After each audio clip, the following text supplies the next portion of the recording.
Channel everyone. आज हम लोग डिस्कस करने जा रहे हैं एक्सरसाइज 3.4 एनसीईआरटी ट्रिग्नोमेट्रिक फंक्शंस का।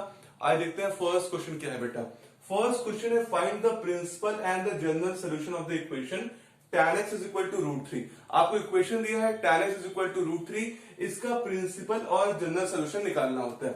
अब देखिए आपको पता है प्रिंसिपल सॉल्यूशन क्या होते हैं, वो सॉल्यूशन जो 0 से लेके 2 पाई के बीच में रहते हैं और हर ट्रिग्नोमेट्रिक इक्वेशंस के लिए आपको पता है दो सॉल्यूशन आ जाते हैं 0 से लेके 2 पाई के बीच में। ठीक बात है।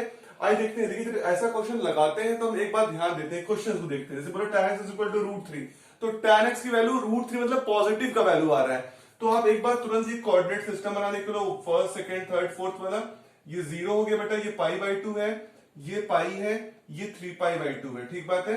और फिर यहाँ पे फिर 2 पाई है। तो ये देखो फर्स्ट कोऑर्डिनेट है, ये सेकंड कोऑर्डिनेट है, ये थर्ड कोऑर्डिनेट है और ये फोर्थ कोऑर्डिनेट है। और हमें पता है क्या, एड शुगर टू फी, मतलब यहाँ पे सारे पॉजिटिव, यहाँ पे क्या साइन और कोसेक, यहाँ पे टैन और कॉट और यहाँ पे कॉस और सेक। ठीक बात है। ये कॉन्सेप्ट सब में यूज करने वाले हैं। अब देखो tan x is equal to √3 आया, मतलब 0 से लेकर 2 पाई में इसका प्रिंसिपल सॉल्यूशन चाहिए। और सबसे बड़ी बात क्या है कि यहाँ पर जो x होगा ये पॉजिटिव है, तो tan पॉजिटिव कहां कहां हो सकता है, देखो एक पहले कोऑर्डिनेट में होगा, एक थर्ड कोऑर्डिनेट में होगा। ठीक बात है। और एक बात और याद रखना, हम लोग पहुंचेंगे इस कोऑर्डिनेट पे, देखो तुम्हें 0 से लेके π/2 का वैल्यू पता ही रहता है। ठीक बात है। दूसरा बात है तुम थर्ड कोऑर्डिनेट कैसे पहुंचोगे, तुम पाई में से कुछ ऐड करके पहुंच सकते हो या 3π/2 में कुछ सब्ट्रैक्ट कर पहुंच सकते हो, लेकिन कभी भी तुम π/2 के मल्टीपल को यूज नहीं करोगे। क्यों नहीं यूज करोगे, क्योंकि जो π/2 का मल्टीपल होता है वो अगर tan π/2 लगाओगे यूज करोगे तो tan π/2 माइनस थीटा बन जाएगा cot थीटा।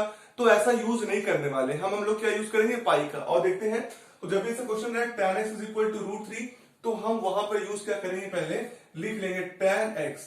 तो मुझे बताओ tan x है तो √3, tan की वैल्यू √3 कब आती है, 0 से π/2 में, याद करो तुम्हें याद होगा। तो tan 60 की वैल्यू √3 होती है और 60 को हम लोग क्या बोलते हैं, π/3। तो ये हो जाएगा tan π/3। तो पहले चीज देखो ये हो गया tan x is equal to tan π/3। तो क्या ऐसा यही कंडीशन है कि x की वैल्यू जो है π/3 रहेगी तभी अकेला सोल्यूशन आएगा, नहीं। प्रिंसिपल सोल्यूशन तो दो होते हैं 0 से लेकर 2 पाई के बीच में। तो समझो इस बात को, अगर दो होते हैं तो एक तो फर्स्ट कोऑर्डिनेट का लिख लिया, फिर अब tan पॉजिटिव मैंने बताया कहां पे है, थर्ड कोऑर्डिनेट पे है। तो तुम थर्ड कोऑर्डिनेट में कैसे पहुंच जाओगे, अगर तुम पाई में कुछ भी ऐड करके यहां पहुंच जाओगे। तो अगर मैं तुमसे पूछूं क्या तुम इसको ऐसे लिख सकते हो, tan पाई प्लस π/3, बताओ क्या tan पाई प्लस π/3 की वैल्यू भी tan π/3 आएगी। देखो कैसे, tan पाई प्लस x का वैल्यू होता है tan x, ये तो क्लियर बात है। तो मतलब आंसर तो आ जाएगा tan π/3।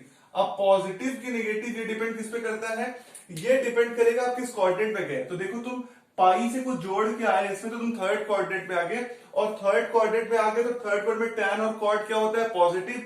और तुमने tan से tan में आके तुम्हारा क्या हो गया, tan π/3 पॉजिटिव हो गया। ठीक बात है। तुम थर्ड कोऑर्डिनेट में आए और tan है, और आपको पता है सप्लीमेंट्री चेंज में tan का tan ही आएगा, कॉट का कॉट आएगा, साइन का साइन ही आने वाले हैं। तो tan π/3 हो गया पॉजिटिव, इसलिए हो गया थर्ड कोऑर्डिनेट पे आ गए। मतलब tan पाई प्लस π/3 से भी tan π/3 मिल रहा है, और tan π/3 का वैल्यू कितना होता है, √3 होता है। तो मतलब ये भी सोल्यूशन है। लेकिन ये tan पाई प्लस π/3 है क्या, अगर तुम इसको सही से लिखोगे तो इसका एलसीएम ले लो, 3 पाई प्लस पाई तो 4 π/3। तो tan 4 π/3 भी tan π/3 के बराबर है। तो इसका मतलब x का वैल्यू क्या होगा, और tan π/3 किसके बराबर है, √3 बराबर है। तो आपको 4 π/3 और π/3 दोनों पे ही क्या मिला है, √3। तो इसका प्रिंसिपल सोल्यूशन क्या हो जाएगा, x का वैल्यू एक 4 π/3 हो जाएगा बेटा, और एक क्या हो जाएगा, π/3 हो जाएगा। ठीक बात है, 4 π/3 और π/3। अब उसके बाद आपको निकालना है जनरल सोल्यूशन। तो आप लोगों ने जनरल सोल्यूशन पढ़ा है tan के लिए, क्या पढ़ा है कि tan x is equal to tan y। क्या पढ़ा है आप लोगों ने, tan x is equal to tan y, तब क्या होगा, x इज इक्वल टू हो जाएगा n पाई प्लस y। ठीक बात है, x is equal to n pi plus y, और n कहां बिलोंग करेगा, z में। ठीक बात है। अब देखो जो आपका प्रिंसिपल सोल्यूशन का छोटा वैल्यू आ जाएगा, जैसे आपने यूज किया पहला वैल्यू, जो पहला सबसे पहले आएगा, tan x is equal to कितना हो गया, tan π/3। इसको ऐसे लिख लो, tan π/3, tan x is equal to tan π/3। अब देखो ये x हो गया पूरा, tan x हो गया, और ये tan y, ये y हो गया, मतलब x का वैल्यू तो x है और y की वैल्यू कितनी हो गई पाई बाई 3। इस इक्वेशन में रख दो x is equal to n pi plus y की वैल्यू कितनी हो गई पाई बाई 3। तो x is equal to n pi plus pi by 3 हो गया आपका जनरल सोल्यूशन, जहां पे n कहां बिलोंग करेगा z में। n pi plus pi by 3 आपका क्या होगा, ये n है बेटा, n pi plus pi by 3 और n बिलोंग करेगा z में। ये हो गया आपका tan x is equal to root 3 का जनरल सोल्यूशन, और इसके प्रिंसिपल सोल्यूशन क्या हो गया 4 पाई बाई 3 और पाई बाई 3। ठीक बात है। तो ये था क्वेश्चन नंबर 1। आई सॉल्व करते हैं question number 2। Question number 2 is what, find the principal and general solution of the equation sec x is equal to 2। ठीक बात है, sec x is equal to 2 का आपका जनरल सोल्यूशन निकालना है। तो मैंने क्या बोला, sec x की वैल्यू पॉजिटिव का 2 आ गया है।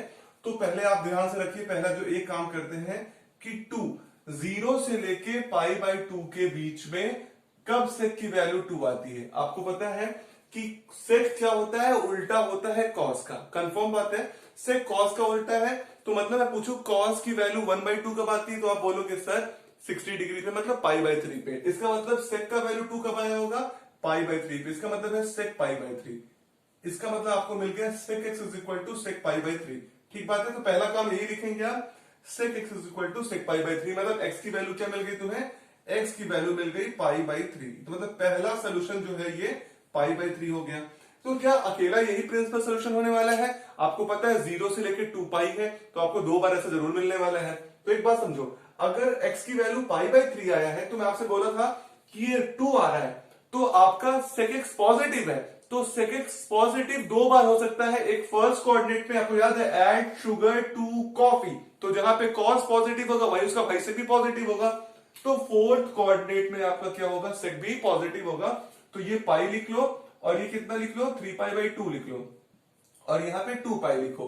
अब देखो 3 पाई बाई 2 से तुम 2 पाई के बीच में चलोगे तो मैं कंफर्म है क्या फोर्थ कोऑर्डिनेट पहुंच जाओगे।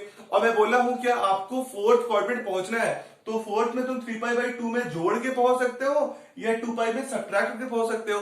लेकिन तुम्हें पता है अगर 3 पाई बाई 2 तुम जोड़ के पहुंचोगे तो तुम्हें क्या मिलेगा, तुम्हें मिल जाएगा कॉम्प्लीमेंट्री चेंज, मतलब सेक तुम्हारा कन्वर्ट हो जाएगा कोसेक में। लेकिन आपको सेक में रहना है, तो अगर सेक को सेक में रहना है तो क्या करना पड़ेगा तुम्हें, सप्लीमेंट्री चेंज, मतलब पाई के मल्टीपल में सब्ट्रैक्ट करना पड़ेगा। और देखते हैं, अगर मैं तुमसे बोलूं ये लिख दो तुम सेक 2 पाई माइनस पाई बाई 3, तो बताओ इसकी वैल्यू क्या होगी। तुम्हें पता है सेक 2 पाई माइनस थीटा का वैल्यू क्या होगा, अगर सप्लीमेंट्री है तो सेक ही होगा सेक पाई बाई 3, यही तो लाना था। अब पॉजिटिव की नेगेटिव देखो, 2 पाई में से तुमने पाई बाई 3 माइनस किया तो फोर्थ कोऑर्डिनेट पे है, और फोर्थ पे सेक पॉजिटिव होता है, तो आंसर कितना आ गया सेक पाई बाई 3। तो देख रहे हो सेक पाई बाई 3 की वैल्यू कितनी है, 2 है। तो इससे भी कंडीशन तुम्हारी सेटिस्फाई हो रहा है, मतलब x की वैल्यू क्या है, अगर 2 पाई माइनस पाई बाई 3 होगी तब भी सेक पाई बाई 3 आएगी और उसकी वैल्यू भी 2 आएगी। तो आप देखते हैं ये 2 पाई माइनस पाई बाई 3 है क्या।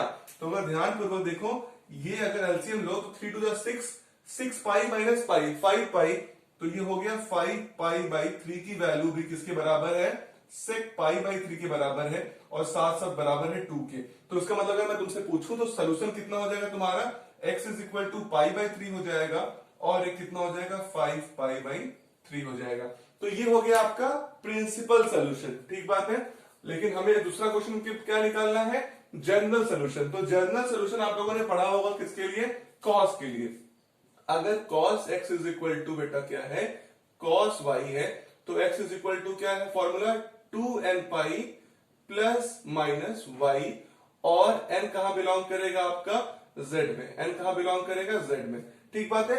लेकिन आप लोगों ने सेक के लिए तो कोई फॉर्मूला नहीं पढ़ा है, लेकिन आपको पता है सेक क्या है, इनवर्स है cos का, तो यही रिलेशन यूज करेंगे। देखो कैसे, पहला हम यूज करते हैं जो आपने पहला प्रिंसिपल सोल्यूशन निकाला उसी के अकॉर्डिंग हम चलेंगे।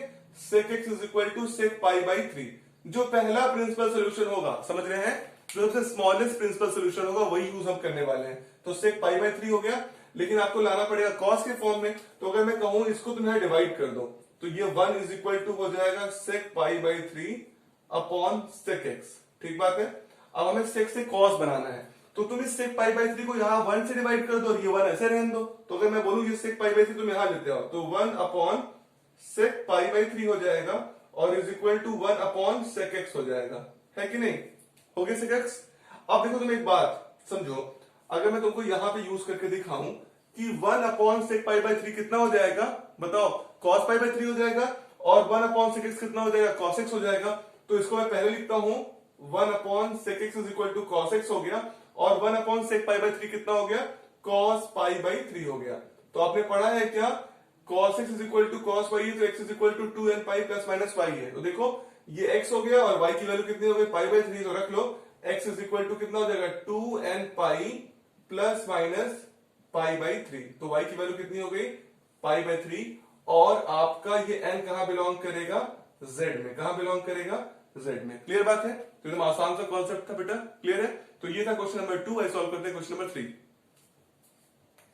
Question number 3 is what, find the principal and general solution of the equation cot x is equal to -√3। देखिए इससे हम लोगों ने फर्स्ट क्वेश्चन लगाया, सेकंड क्वेश्चन लगाया, ऐसे इसको भी लगाना है, बस कॉन्सेप्ट समझना है। इस बार जो आपको रिजल्ट लाना है वो माइनस का √3 लाना है, ठीक बात है।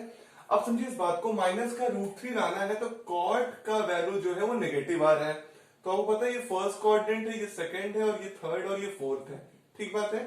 तो cot जो है वो नेगेटिव आता कहां है, अगर आपको याद करिए तो ऐड शुगर टू कॉफी करते हैं, पहले में सारे पॉजिटिव, सेकंड में क्या होता है साइन कॉस, और इसमें tan cot। मतलब कहा जाए तो tan cot यहां पॉजिटिव और सेकंड और फोर्थ में नेगेटिव होता है। तो ये देखिए 0 है, ये π/2 है, ये पाई है, ये 3π/2 है, और ये 2π है फिर यहाँ पे।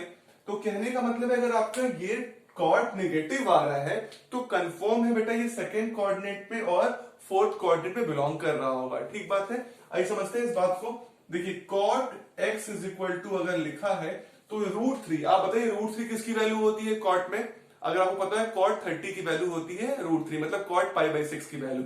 लेकिन ये नेगेटिव है तो माइनस का π/6, मतलब अगर आप इस तरीके से करोगे cot x की जो वैल्यू आनी चाहिए, अगर आप इस तरह से स्टेब्लिश कर लो माइनस का cot π/6, अगर cot x की वैल्यू जहां जहां माइनस cot π/6 आ जाएगा वहां वहां आपका कंडीशन स्टेब्लिश हो जाएगा। मैंने आपसे क्या बोला कि अब निगेटिव कहां आने वाला है, देखो सेकंड में आने वाला है और फोर्थ में आने वाला है। जो इससे पहले जितने क्वेश्चन लगाए आप लोग उसमें देख लो फर्स्ट में ही आ जा रहा था, इसलिए आप आराम से वैल्यू रख ले रहे थे। इस बार ये किसी काम का नहीं है, माइनस cot π/6 ये एंगल नहीं है, आपको एंगल निकालना पड़ेगा कौन सा एंगल है, देख रहे हो। और ये तुम बोलो सर माइनस π/6 में हो जाएगा, लेकिन बेटा अगर माइनस π/6 में होगा तो वो 0 से 2π के बीच में नहीं रहेगा, आप उधर चले गए ना। ये भी तो नियम है कि x की वैल्यू 0 से लेके 2π के बीच में रहे, आप तो निगेटिव में लेके चले गए, उधर कहानी खत्म हो गई। आपको डिग्री को जो रेडियन है एंगल को पॉजिटिव में ही लाना पड़ेगा। आइए समझते हैं। तो मैं क्या बोल रहा हूं, आपको सेकंड कोऑर्डिनेट में चाहिए, फोर्थ कोऑर्डिनेट चाहिए। तो देखो तुम सेकंड कोऑर्डिनेट में कैसे पहुंच सकते हो, अगर तुम क्या करो पाई में से कुछ सब्ट्रैक्ट कर लो सेकंड में पहुंच जाओगे, और 2π सब्ट्रैक्ट करो तो फोर्थ में पहुंच जाओगे। और हम आसान सा कॉन्सेप्ट समझते हैं। अगर मैं इसको लिखूं cot पाई, सेकंड में से सब्ट्रैक्ट कर रहा हूं इसी वैल्यू को, cot पाई माइनस π/6, तो क्या होगा तुम्हें पता है कॉम्प्लीमेंट्री चेंज है, सॉरी सप्लीमेंट्री चेंज है, तो कोई फर्क नहीं पड़ेगा।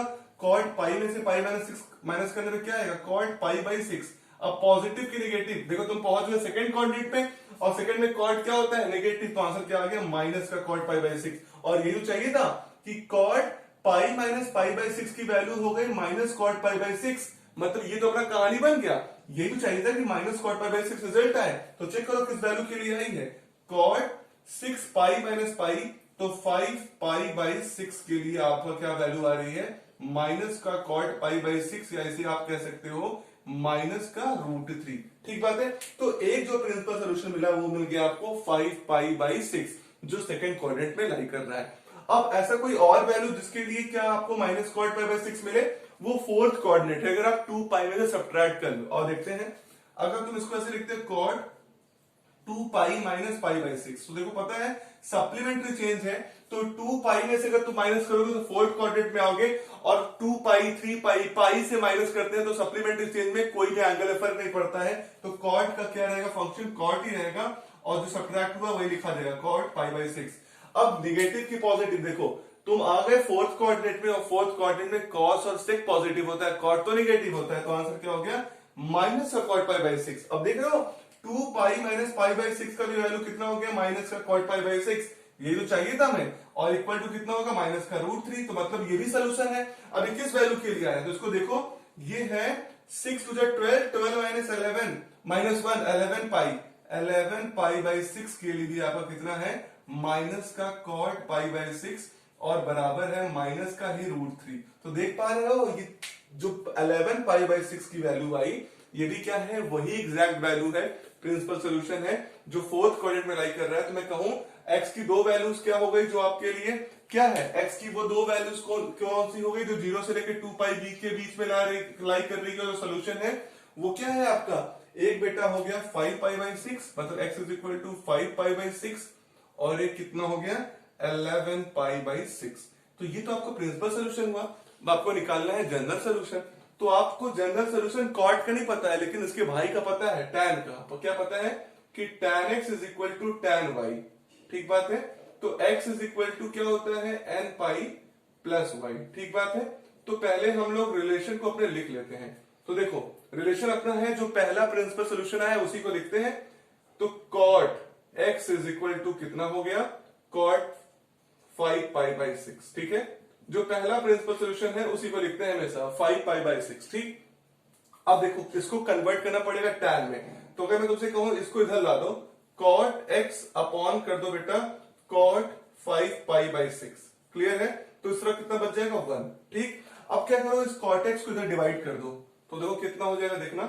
ये अगर मैं तुमसे कहूं ये लिख दो cot 1, देखो ये 1 है ना, इस 1 cot x इधर कर लो, तो 1 अपॉन cot x ऐसे लिख सकते हो, equal to 1 upon cot 5 pi by 6, देख रहे हो। इस cot x इधर ला दिया, 1 अपॉन cot x कर दिया, तो इधर 1 अपॉन cot x हो गया, equal to 1 upon cot 5 by 6 वैसे रहने दिया। 1 अपॉन cot x कितना हो जाएगा बेटा, tan x, ठीक है। और 1 अपॉन cot 5 पाई बाई 6 कितना हो जाएगा, tan 5 पाई बाई 6। तो देख रहे हो क्या tan x is equal to tan y का फॉर्मेशन कर लिया, ये x हो गया और ये एंगल क्या हो गया y। तो x इज इक्वल टू कितना हो जाएगा, n पाई प्लस y, तो y की वैल्यू कितनी हो गई 5 पाई बाई 6। और n कहां बिलोंग करेगा आपका, n बिलोंग करेगा इंटीजर में। ये हो गया आपका जनरल सोल्यूशन, ठीक बात है। तो इस बात को याद रखिएगा कि कॉर्ड कहां कहां निगेटिव होता है, ये निगेटिव होता है आपका सेकंड कोऑर्डिनेट पे और फोर्थ कोऑर्डिनेट में, क्लियर बात है। तो था बेटा क्वेश्चन नंबर 3 है, सॉल्व करते हैं question number 4। Question number 4 is what, find the principal and the general solution of cosec x is equal to -2, ठीक बात है। आपको निकालना है कोसेक x की वैल्यू -2 हो। अब एक बात तुम समझ लो बेटा इसको, कि तुम्हारा कोसेक x -2 है, तो तुम देखोगे पहले कि किस कोऑर्डिनेट में लाई करता है, कोसेक नेगेटिव होता है। तो देखो इस बात को, तुम्हें पता है फर्स्ट में, सेकेंड, थर्ड, फोर्थ, तो फर्स्ट में सारे पॉजिटिव, सेकेंड में पॉजिटिव होता ही है, ठीक बात है। तो थर्ड और फोर्थ में ये क्या होता है, नेगेटिव होता है। थर्ड में tan cot और फोर्थ में cos और sec पॉजिटिव होते हैं। ये इंटरवल भी लिख लो, 0 पाई बाई 2 और ये पाई और ये 3 पाई बाई 2 और ये 2 पाई। तो कहने का मतलब है तुम थर्ड क्वाड्रेंट में कैसे पहुंचोगे, अगर तुम पाई में ऐड कर लो थर्ड में पहुंच जाओगे, और 2 पाई में सब्ट्रैक्ट कर लो तो तुम फोर्थ में पहुंच जाओगे, ठीक बात है। तो पहला काम तो ये करना है, तुम्हें कोसेक x की वैल्यू रखना है -2 है। तो 2 किसकी वैल्यू आती है, कम से कम ये तो देख सकते हैं, बाहर माइनस कर देंगे, माइनस। आपको पता है कि साइन 30 की वैल्यू होती है 1/2, और कॉसेक उसका क्या होता है, अपोजिट होता है, तो इसका भी 30 हो जाएगा, मतलब आपका कोसेक पाई बाई 6। अगर आपसे कहूं मैं कि कोसेक x जो है वो माइनस कोसेक पाई बाई 6 है, लेकिन आपको इसका प्रिंसिपल सोल्यूशन लाना है। अगर आपसे मैं कहूंगा कि माइनस पाई बाई 6 एंगल है, तो वो 0 से 2 पाई के बीच में लाई नहीं करेगा, वो तो नेगेटिव चला गया। आपको लाना है थर्ड और फोर्थ कोऑर्डिनेट के बारे में, ठीक है, क्योंकि थर्ड और फोर्थ में कोसेक नेगेटिव होने वाला है, कंफर्म बात है। अब मैं आपसे बोलूं कि आपको ऐसा रिजल्ट लाना पड़ेगा बार बार कि माइनस कोसेक पाई बाई 6 हो। तो अगर मैं आपसे कहूं इस तरीके से आप लिखिए, कोसेक पाई में से ऐड करिए, क्योंकि आप थर्ड क्वाड्रेंट तभी पहुंचेंगे अगर आप पाई में से ऐड करके यहां पहुंचोगे। और आपको पता है कि आप पाई में कुछ भी ऐड कर दोगे, रिजल्ट वही मिलता है जो आपका है क्या, एडिशन। तो पाई प्लस पाई बाई 6, तो आपको पता है ये है सप्लीमेंट्री चेन, और सप्लीमेंट्री चेन में जो चीजें हैं वही आती है। अगर कोसेक है तो कोसेक ही आ जाएगी, तो ये कोसेक का पाई बाई 6 आएगा। लेकिन ये पॉजिटिव होगा कि नेगेटिव, ये समझना पड़ेगा। अब तुम पाई से ऐड करके आए थर्ड कोऑर्डिनेट में, और थर्ड कोऑर्डिनेट में कोसेक क्या होता है, नेगेटिव होता है। तो कोसेक अगर नेगेटिव तो रिजल्ट में भी क्या हो जाएगा, माइनस का कोसेक पाई बाई 6। तो देख रहे हो, cosec pi plus pi by 6 पे तुम्हें मिल गया माइनस कोसेक पाई बाई 6। तुम्हें ये तो चाहिए था, मतलब ये वो वैल्यू है पाई प्लस पाई बाई 6 जिसपे तुम्हें रिजल्ट मिल रहा है माइनस का कोसेक पाई बाई 6, और साथ साथ वैल्यू किसकी, जिसकी है -2, क्योंकि -2 किसकी वैल्यू है, माइनस कोसेक पाई बाई 6 की। तो देखें ये ओरिजिनली है क्या, ये ओरिजिनली है 6 पाई प्लस पाई कितना हो गया 7 पाई बाई 6 की वैल्यू कितनी है माइनस का कोसेक पाई बाई 6 और बराबर किसके है -2 के ही। क्लियर बात समझ में आ रही तुम लोगों को? देख रहे हो, तो ओरिजिनली जो प्रिंसिपल सोल्यूशन आएगा इसका पहला वो कितना हो जाएगा 7 पाई बाई 6 हो जाएगा, जिसपे आपको क्या वैल्यू मिल रही है -2। अभी देखो ये थर्ड कोऑर्डिनेट था, फोर्थ कोऑर्डिनेट में तो कोसेक नेगेटिव होता है, तो फोर्थ में तुम कैसे पहुंचोगे अगर तुम 2 पाई में से सब्ट्रैक्ट कर दो। देखो अगर तुमने क्या किया कोसेक लिखा और इसको लिखा 2 पाई, अगर 2 पाई में से पाई बाई 6 करोगे सब्ट्रैक्ट तो वैल्यू तो वही मिलेगी जो 2 पाई के से क्या हुआ सब्ट्रैक्ट हो रहा है, तो ये हो गया कोसेक का पाई बाई 6। पॉजिटिव की नेगेटिव, देखो 2 पाई में से तुम पाई बाई 6 किए तो आ गया तुम फोर्थ में कोसेक क्या होता है नेगेटिव, अगर कोसेक नेगेटिव तो रिजल्ट भी नेगेटिव आ गया। ठीक बात है, तो मैं कहूं क्या 2 पाई माइनस पाई बाई 6 से भी तुम्हें मिल गया कोसेक माइनस का पाई बाई 6। ठीक बात है, मतलब माइनस कोसेक पाई बाई 6 मिली जिसकी वैल्यू -2 है, मतलब ये वाला रिजल्ट भी हमारे लिए क्या है सेटिस्फाइंग है। तो देखो ये रिजल्ट है क्या, ये रिजल्ट होगा 6 to 12 pi minus pi 11 pi by 6, तो कोसेक 11 पाई बाई 6 में भी तुम्हें क्या मिल जाएगा माइनस का कोसेक पाई बाई 6 मिलेगा और जिसकी वैल्यू है -2। तो इसके प्रिंसिपल सोल्यूशन तुम्हारे पास क्या क्या आ गए, मतलब x की 2 वैल्यू आ गई, एक x की वैल्यू आ गई तुम्हारी 7 पाई बाई 6 बेटा, और एक आ गई तुम्हारी 11 पाई बाई 6। क्लियर बात है, तो ये हो गया आपका प्रिंसिपल सोल्यूशन। अभी आपको क्या निकालना है इसका जनरल सोल्यूशन। तो आपको पता है जनरल सोल्यूशन आप कोसेक का नहीं जानते हो लेकिन तुम साइन का जानते हो। क्या जानते हो साइन का, कि अगर sine x is equal to sine y है तो x इज इक्वल टू कितना होता है m पाई प्लस -1 के पावर n इंटू वाई, ये होता है।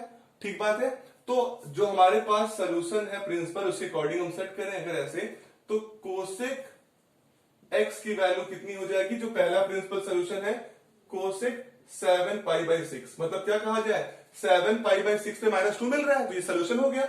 अब लेकिन इसको किसमें बदलना पड़ेगा साइन के रिस्पेक्ट में। तो अगर मैं आपसे कहूं कि इसको ऐसे लिखिए कोसेक 7 पाई बाई 6, देख रहे हो अरे इसको अगर ऐसे लिखे कोसेक x अपॉन, इसको नीचे लेते आ रहे हैं, ठीक है 7 पाई बाई 6 को इस तरफ ला रहे हैं इसके डिनोमिनेटर पे, तो ये हो जाएगा कोसेक 7 पाई बाई 6 और इधर कितना हो जाएगा 1। ठीक बात है, अब क्या कर रहे हैं इस कोसेक को 1 अपॉन कर दे रहे हैं, इस तरफ ला दे रहे हैं ताकि दोनों 1 1 अपॉन हो जाए, क्योंकि आपको पता है 1 अपॉन कोसेक क्या होता है साइन होता है। तो यही चाह रहा हूं, अगर तुम इसको इधर ला दोगे 1 अपॉन कोसेक एक्स रख दो, इस कोसेक एक्स को इधर ला दिया 1 अपॉन कोसेक, और ये क्या बच जाएगा 1 अपॉन कोसेक 7 पाई बाई 6। क्या हो गया कोसेक 7 पाई बाई 6। अब देखो 1 अपॉन कोसेक एक्स की वैल्यू क्या होती है, 1 अपॉन कोसेक एक्स की वैल्यू होगी साइन एक्स, और इधर हो जाएगी 1 अपॉन कोसेक 7 पाई बाई 6 की वैल्यू साइन 7 पाई बाई 6।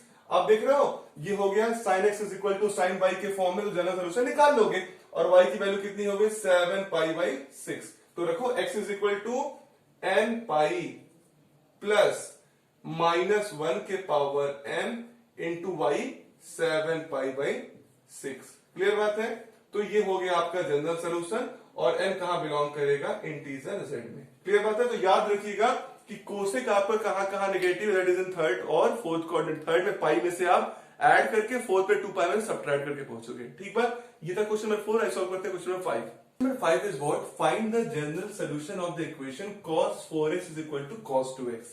अब देखो इसमें तुम तो cos x is equal to cos y का फॉर्मूला लगा ही नहीं सकते क्योंकि दोनों तरफ x आ गया। ठीक बात है, तो जब ऐसे क्वेश्चन होते हैं तो पहले इनको एक इक्वेशन बनाते ही बनाते हैं। तो अगर मैं तुमसे कहूं इसको तुम ऐसे लिख सकते हो cos 4x minus cos 2x is equal to 0।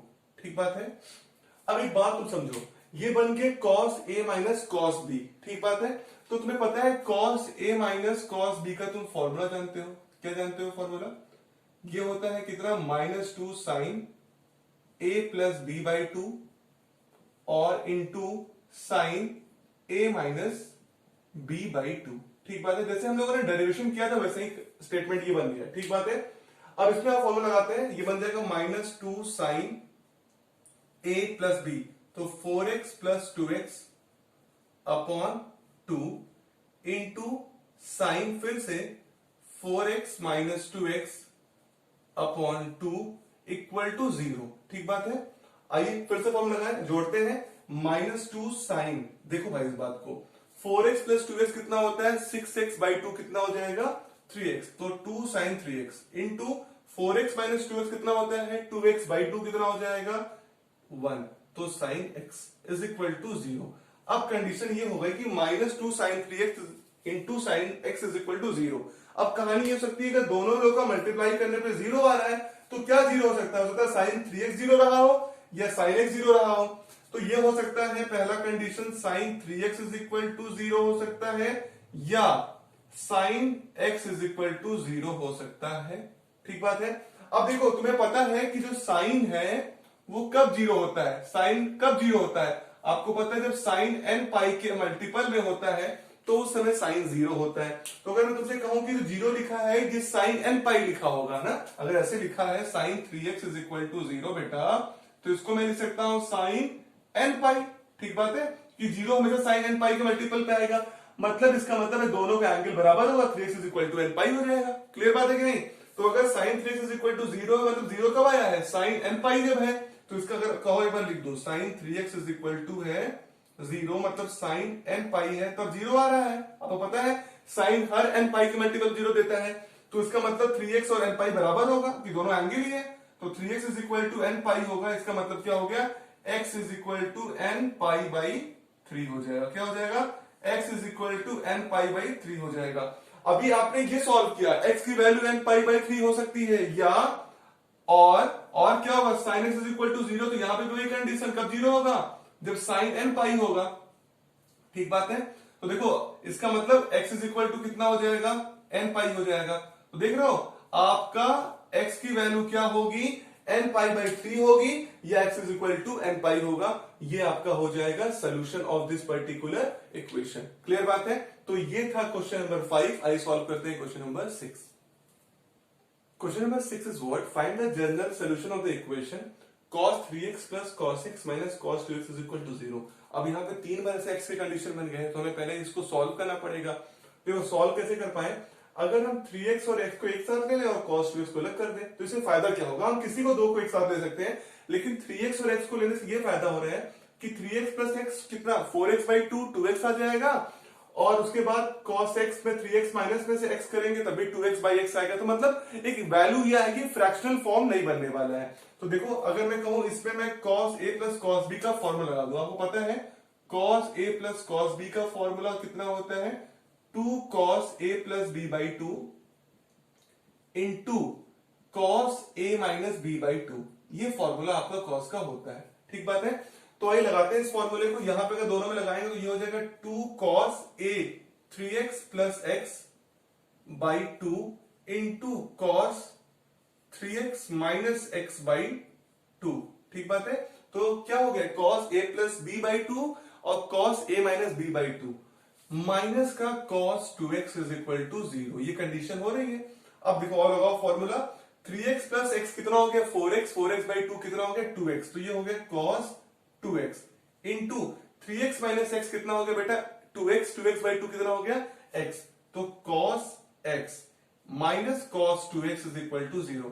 देखो ध्यान पूर्वक देखो, अगर मैं कहूं 2 cos 2x into cos x में और माइनस cos 2x में, दोनों में आपके cos 2x क्या है, कॉमन है, तो आप इस cos 2x को कॉमन ले लो तो कितना आ जाएगा 2 cos x minus 1 equal to 0। क्या कह रहा हूं मैं कि cos 2x मैंने दोनों में कॉमन ले लिया, तो यहां से क्या बचा 2 cos x माइनस यहां से कितना बच गया 1।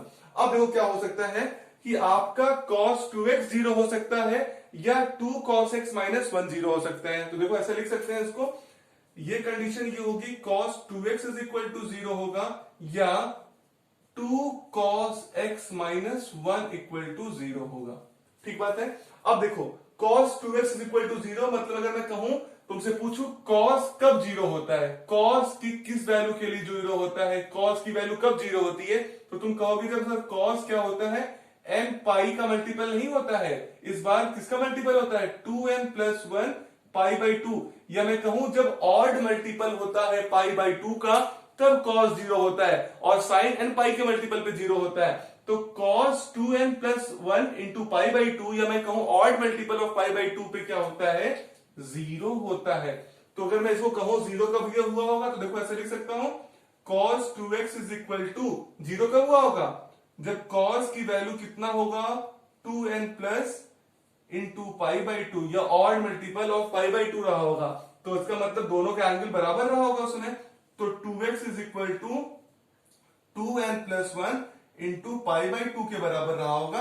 लेकिन हमें तो x निकालना है, तो x इज इक्वल टू कितना हो जाएगा, देखो 2n प्लस 1 पाई बाई 2 है, तो ये 2 कहां आ जाएगा, पाई बाई 4 बना देगा। तो x की वैल्यू कितनी हो जाएगी, 2n plus 1 into pi by 4, ये वैल्यू।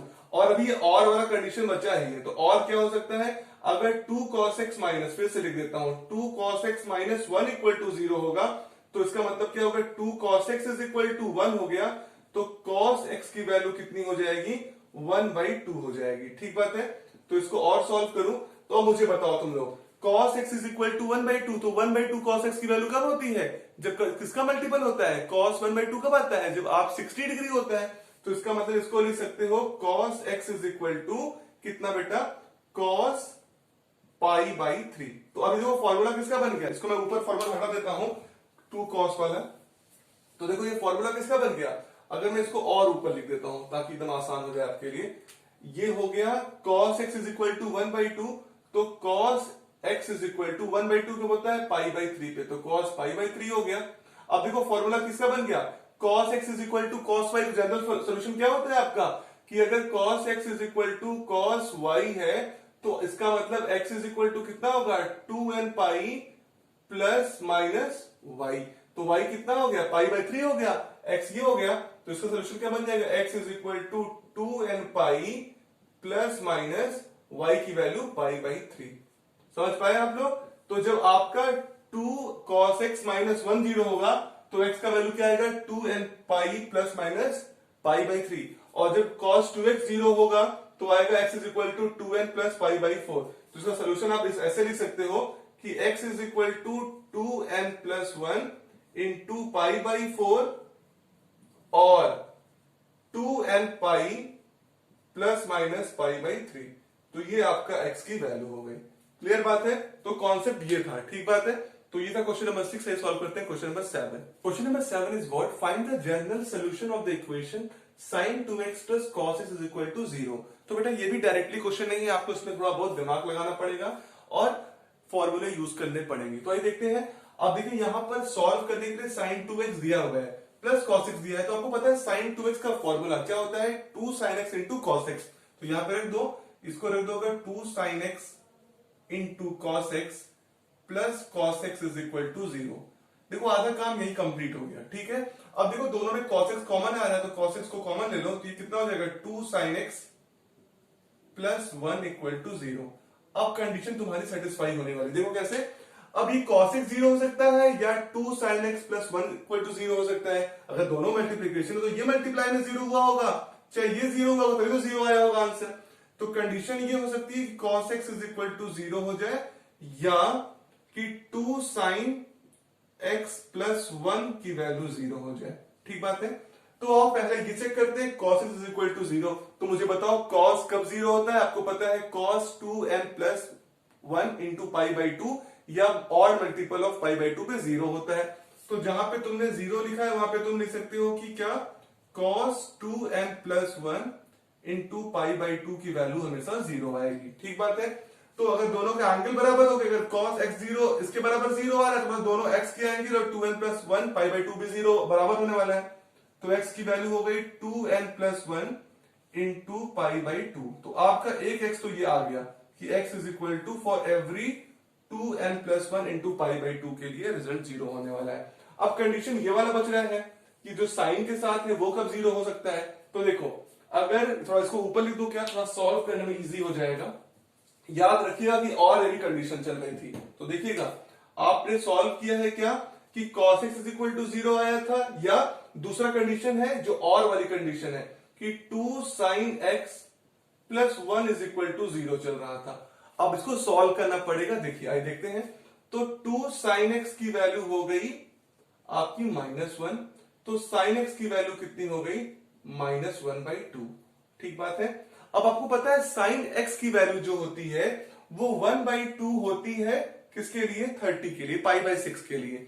तो यहां पे जैसे एक बार लिख लो sine x is equal to minus का साइन π/6 आ गया। लेकिन आपको पता है जब भी रिजल्ट सॉल्व करते हैं तो एग्जैक्टली हमें लाना पड़ता है किस क्वाड्रेंट में, हमें लाना पड़ता है 0 से लेके 2π के बीच में। अगर हम 0 से लेके 2π के बीच में लाएंगे तभी प्रिंसिपल सोल्यूशन आएगा और उसी प्रिंसिपल सोल्यूशन से पॉजिटिव वैल्यू के लिए जनरल सोल्यूशन आ पाएगा साइन का। ठीक बात है। तो हमें कन्वर्ट करना पड़ेगा साइन π/6 को माइनस के।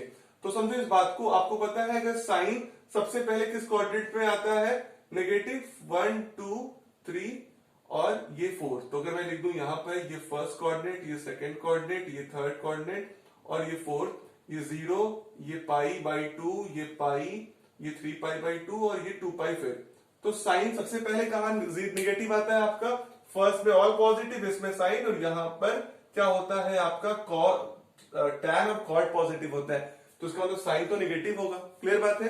अब देखो तुम इस कोऑर्डिनेट में पहुंचोगे कैसे। अगर मैं तुमसे कहूं तुम ये चेक करो साइन पाई प्लस π/6 करो, तुम्हें क्या वैल्यू मिलेगी। देखो साइन अगर थर्ड क्वाड्रेंट तुम पहुंचो कैसे, पाई कुछ ऐड कर दो तो साइन पाई प्लस π/6 की वैल्यू क्या आएगी, साइन π/6।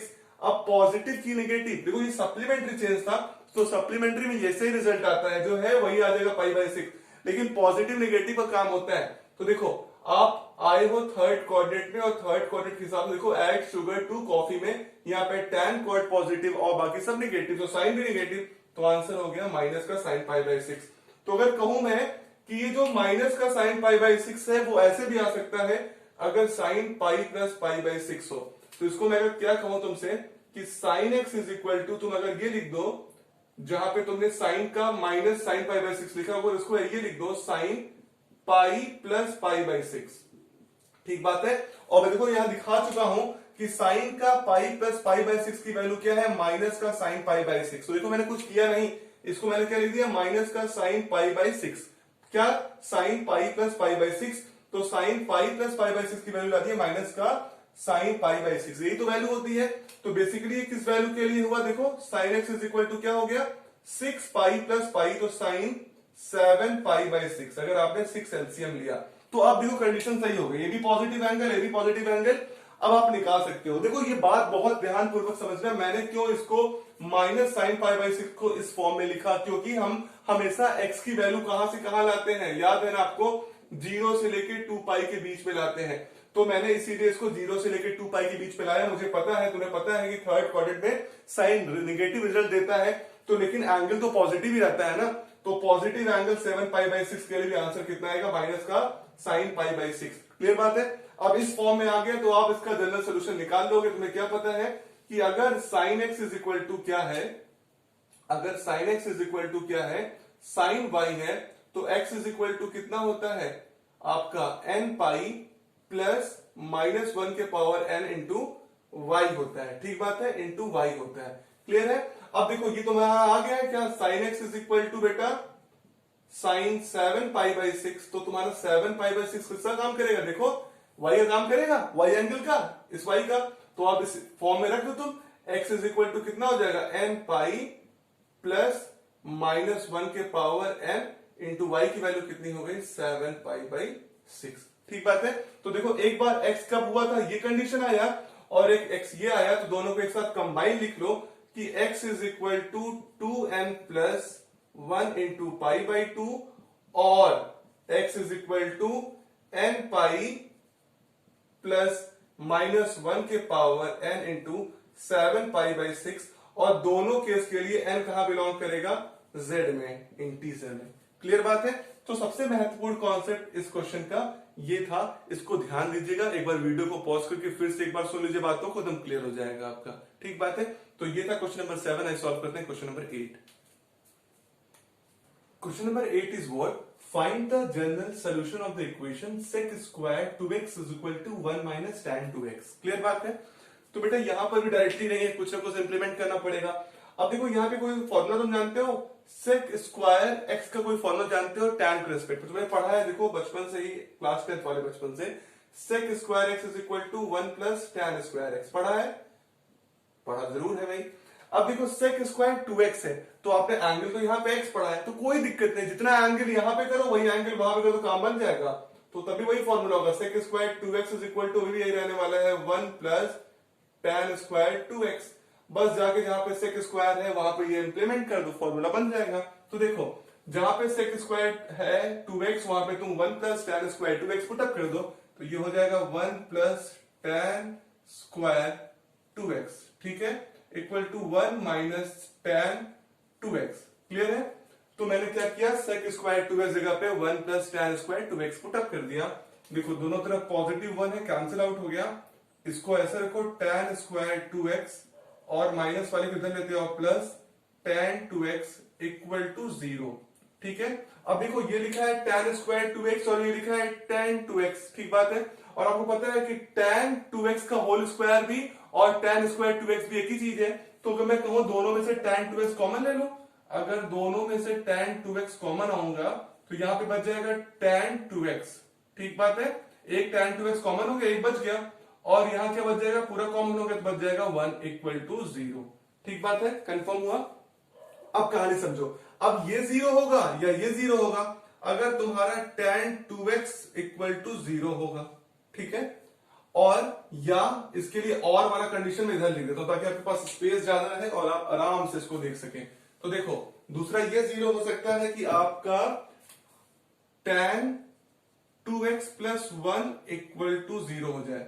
इसको मैं लिख दे रहा हूं और के फॉर्म में। तो पहले इसको सॉल्व कर लेते हैं कि tan 2x is equal to 0 हो। आपको पता है कि tan 0 कब होता है, आपको पता है हर n पाई के मल्टीपल पे tan भी क्या होता है, 0 होता है। तो इसको क्या लिख सकते हैं, tan 2x is equal to, आप लिख सकते हो tan n पाई, ठीक बात है, लिख सकते हो। अब देखो दोनों एंगल बराबर है, अगर 2x इज इक्वल टू क्या हो जाएगा, n पाई के बराबर हो जाएगा, तो 2x is equal to n pi हो गया। क्लियर बात है। तो x इज इक्वल टू कितना हो जाएगा, n पाई बाई 2, ठीक बात है। आपने एक सॉल्व कर लिया जहां पे tan 2x की वैल्यू 0 आ रही थी, तो इसका मतलब क्या समझ पाए आपकी, आपने लिखा है tan 2x is equal to 0, तो tan 2x is equal to 0 कब आता है, tan हर n पाई के मल्टीपल पे 0 आता है। तो tan n पाई की वैल्यू कितनी हो गई, 0। तो 2x इज इक्वल टू कितना हो गया, n पाई, क्योंकि एंगल दोनों बराबर, तो 2x is equal to n pi, तो x की वैल्यू कितनी हो गई, n पाई बाई 2। आइए सॉल्व करते हैं इसका और पार्ट है कि tan 2x plus 1 equal to 0। तो देखो ये ऐसे लिखा जाएगा कि tan 2x is equal to minus का 1, ठीक है, tan 2x is equal to minus 1। अब देखो अगर tan 2x is equal to minus 1 है तो आप बताइए मुझे tan की वैल्यू कब कब माइनस 1 आती है। तो एक बात समझ लो, कोऑर्डिनेट सिस्टम फिर यहां पे भी लगेगा। देखो tan, तुम्हें पता है कि tan 2x की जो वैल्यू आई है 1, पॉजिटिव तो तुम्हारा तब आता है जब पाई बाई क्या होता है 445, तो ये हो जाएगा माइनस का tan पाई बाई 4। लेकिन आपको फिर मैं वही बात दोहराऊंगा कि आप तभी जनरल सोल्यूशन निकाल सकते हो अगर आपका x जो है वो 0 से लेकर 2 पाई के बीच में आएगा। ये तो नेगेटिव आ जा रहा है। अब देखो इस बात को, ये नेगेटिव वैल्यू भी लेकिन किसी एंगल पॉजिटिव पे आ रहा होगा। तो देखो ये फर्स्ट कोऑर्डिनेट, सेकंड और थर्ड और फोर्थ में आपको पता है कि ऐड शुगर टू कॉफी, आपके सेकंड कोऑर्डिनेट में क्या होगा, tan सबसे पहले नेगेटिव होगा और फोर्थ में होगा। तो हम सेकंड की बात कर ले, तो अगर मैं कहूं क्या, अगर आप tan सेकंड में पहुंच जाओ तो सेकंड में तुम कैसे पहुंचते हो, 0 पाई बाई 2 और ये पाई, अगर तुम पाई में से कुछ भी सब्ट्रैक्ट करके पहुंच जाओगे और सप्लीमेंट्री चेंज करोगे तो tan रिटर्न करेगा, और सेकंड कोऑर्डिनेट में tan क्या होता है, नेगेटिव। तो अगर मैं कहूं तुम ऐसे tan pi minus pi by 4 करोगे तो बताओ तुम्हें रिजल्ट कितना मिलेगा, है ये क्या, सप्लीमेंट्री चेंज। तो tan पाई माइनस एक्स तो tan x ही होता है, ठीक, ऐसे लिख दिया tan पाई बाई 4। अब पॉजिटिव की नेगेटिव, तो tan तुम इस कोऑर्डिनेट में गए हो, किस कोऑर्डिनेट में, सेकंड कोऑर्डिनेट में, और सेकंड में क्या होता है tan नेगेटिव, तो बाहर क्या हो गया, माइनस का tan पाई बाई 4। लेकिन ये जो एंगल बन गया ये कितना हो गया, पॉजिटिव का एंगल हो गया, ठीक बात है। tan pi minus pi by 4 से भी माइनस tan पाई बाई 4 मिल रहा है, लेकिन ये जो एंगल है 4 पाई माइनस पाई 3 पाई बाई 4, ये पॉजिटिव का एंगल मिल रहा है। तो हमारा ये काम बना देगा, क्योंकि हम x को हमें लाना है 0 से लेके 2 पाई के बीच में, और ये एंगल 0 से लेके 2 पाई की सेकंड कोऑर्डिनेट में लाई कर रहा है। तो इसको ऐसे लिखे tan 2x is equal to, बेटा जहां पे माइनस का tan पाई बाई 4 है मैं उसको वहां पे लिख दे रहा हूं tan का पाई माइनस पाई बाई 4। क्लियर बात है, क्योंकि आपको पता है tan पाई बाई 4 भी किसके बराबर है, tan pi minus pi by 4 के। ये वाला कॉन्सेप्ट क्लियर है, इसको रफ कर दे रहा हूं, ठीक बात है। तो याद रखिए, क्या याद रखना है आपको कि जो tan माइनस का जो ये पूरा सर्कल किया हूं, ये वाला वैल्यू बेटा माइनस जो tan पाई बाई 4 है, ये tan pi minus pi by 4 के बराबर भी क्या आएगा, माइनस का tan पाई बाई 4 ही आएगा। तो बेसिकली जहां पे माइनस tan पाई बाई 4 था, वहां पे मैंने रख दिया tan pi minus pi by 4।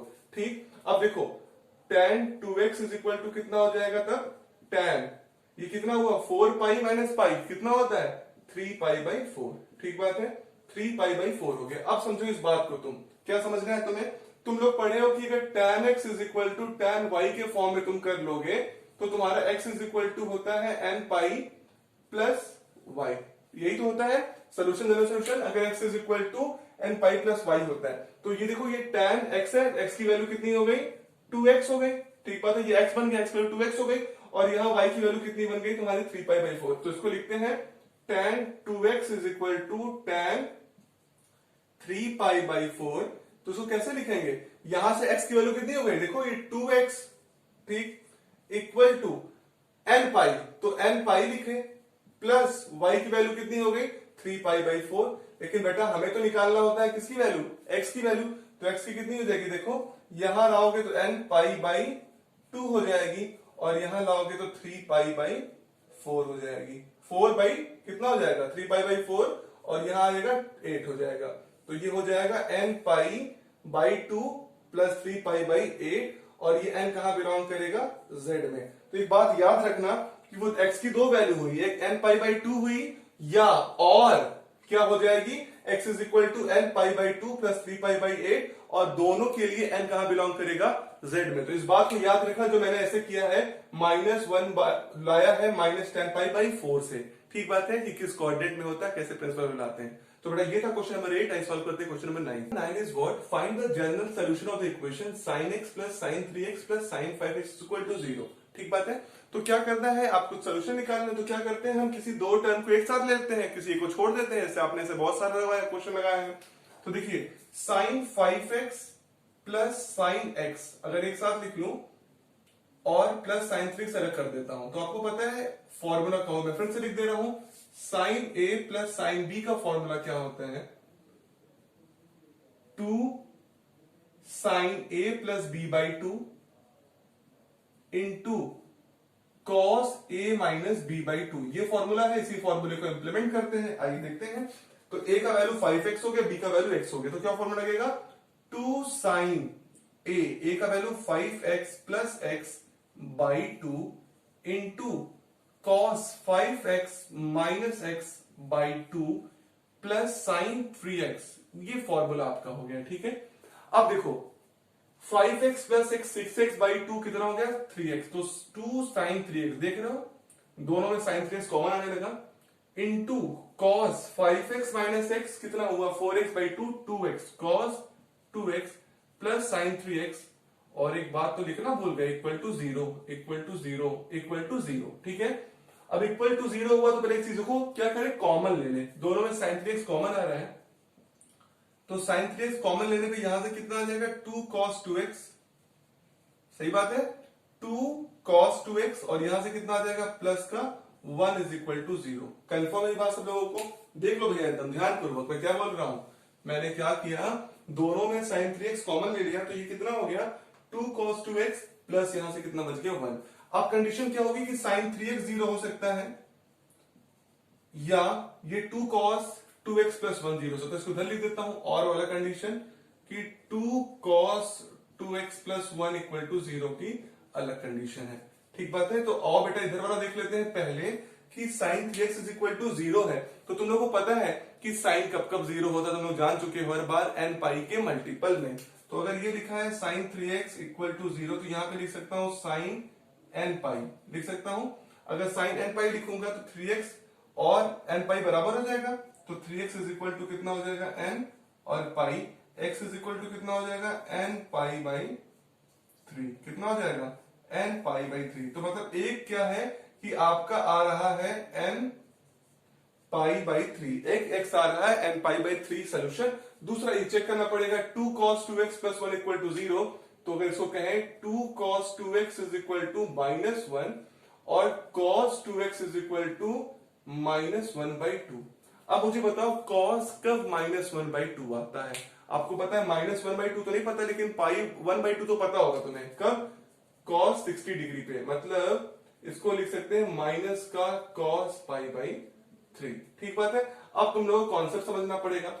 ये आगे cos 2x is equal to minus का cos 2π माइनस का π/3, लेकिन ये नेगेटिव का आ गया। और तुम्हें पता है प्रिंसिपल सोल्यूशन के लिए कहानी ये चाहिए कि वो 0 से लेके बेटा 2π के बीच में है। तो देखो तुम्हारा कोऑर्डिनेट ये 0 है, ये π/2, ये पाई, ये 3π/2 और यहाँ पे है 2π।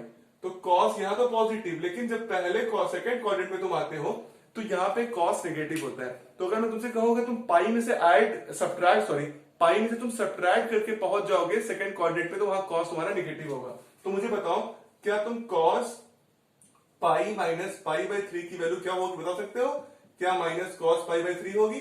देखो cos पाई में से माइनस कर रहे हो तो ये है सप्लीमेंट्री चेंज, तो कोई भी फर्क नहीं पड़ेगा एंगल में। तो पाई माइनस π/3 से तो π/3 आ गए, तो सब्ट्रैक्ट हुआ। लेकिन पॉजिटिव की नेगेटिव तुम देख रहे हो, आ गए तुम सेकंड क्वाड्रेंट में। सेकंड क्वाड्रेंट में सिर्फ साइन और कोसेक पॉजिटिव होता है। अगर साइन और कोसेक पॉजिटिव है तो इसका मतलब क्या है? बाकी सब तो नेगेटिव है। तो cos क्या हो जाएगा? नेगेटिव, माइनस का cos π/3। तो जहां पे आपने लिखा है माइनस का cos π/3, वहां पे तुम लिख सकते हो cos का पाई माइनस π/3।